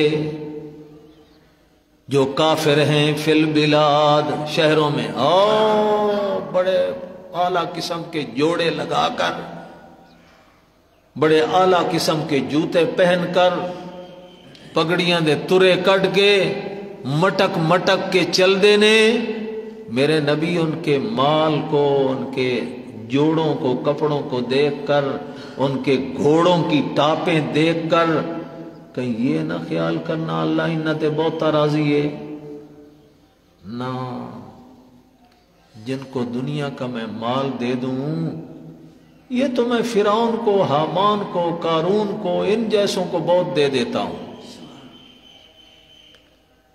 تو یہ میری طرف سے کسی کو مال کی کثرت کا مل جانا میری رضا کی دلیل نہیں ہے۔ متاع قلیل، یہ تو جتنا بھی مل جائے پھر بھی حقیر ہے، پھر بھی کیا ہے؟ اس حقیر مال کے اوپر میرے نبی کبھی یہ نہ سوچنا کہ میں ان پر راضی ہوں، میں ایمان والے پر راضی ہوتا ہوں۔ ایمان میری دولت ہے، ایمان کے ساتھ مال مل جائے نور و نلا نور ہو گیا، لیکن ایمان نہ ہو صرف مال ہو، پھر ثم مأواہم جہنم، پھر دنیا کے چند دن تو ہیں، عیش عشرت سے گزار لے، مرے گا سیدھا جہنم میں، وبئس المہاد۔ لیکن الذین اتقوا ربہم، بشارت میری طرف سے ان لوگوں کے لیے جو رب سے ڈرتے رہے، لہم جنات تجری من تحت الانہار، جاری ہوں گے باغ ہوں گے جن کے نیچے نہریں جاری ہوں گی، خالدین فیہا، ہمیشہ ہمیشہ اس میں رہیں گے، نزلا من عند اللہ، اللہ کی طرف سے یہ مہمانی ہوگی، وما عند اللہ خیر للابرار، ما موصولہ، اور جو کچھ بھی اللہ کے ہاں ہے بہتر ہے نیکوں کے لیے، ما عند اللہ مبتدا، خیر خبر اس کے، وَإِنَّ مِنْ أَهْلِ الْكِتَابِ لَمَنْ يُؤْمِنُ بِاللَّهِ، اور اہل کتاب کے لیے بشارت، وہ اہل کتاب جو مومن بن گئے، کیا کیا؟ ایمان قبول کر لیا۔ فرمایا اہل کتاب میں سے کچھ لوگ ایسے ہیں، عبداللہ بن سلام اور ابن سوریہ جیسے، مَنْ يُؤْمِنُ بِاللَّهِ وَمَا أُنزِلَ إِلَيْكُمْ وَمَا أُنزِلَ إِلَيْهِمْ، اللہ پر بھی ایمان لائے، جو تمہارے اوپر نازل ہوا قرآن اس پر بھی ایمان لائے، وما انزل الیہم، جو ان کے اوپر تورات و انجیل نازل ہوئی اس پر بھی ایمان رکھتے ہیں، خاشعین للہ، اللہ سے ڈرنے والے ہیں، لا یشترون بآیات اللہ ثمنا قلیلا، اور اللہ کی آیتوں کے بدلے میں دنیا کا حقیر مال نہیں خریدتے، اولئک لہم اجرہم عند ربہم، یہی لوگ ہیں ان کے لیے رب کے ہاں بہت بڑا اجر، ان اللہ سریع الحساب، اللہ جلد حساب لینے والا ہے۔ پھر سن لو، یا ایھا الذین آمنو، اے ایمان والو، اصبروا، اللہ کی توحید مانو گے تو بہت مخالفتیں ہوں گی، بائی کاٹ بھی ہوں گے، تانے بھی سننے پڑیں گے، لیکن اصبروا، صبر کرنا ہے، وصابروا، اور صبر کر کے دوسروں کو بھی صبر کی تلقین کرتے رہنا ہے، ورابطوا، اور مرابطہ کرنا ہے، یعنی گھوڑے تیار کر کے جہاد بھی کرنا ہے۔ جو ایمان تمہیں نصیب ہوا اب اس ایمان کو پھیلانا ہے، اور اس کے پھیلانے میں جو رکاوٹ ہو اس رکاوٹ کو جہاد کے ذریعے دور کرتے جاؤ۔ واتقوا اللہ لعلکم تفلحون، اور اللہ سے ڈرتے رہو تاکہ کامیاب ہو جاؤ۔ وقفہ کر لو تھوڑا سا۔ سبحان ربک رب العزت عما یصفون، سلام علی المرسلین۔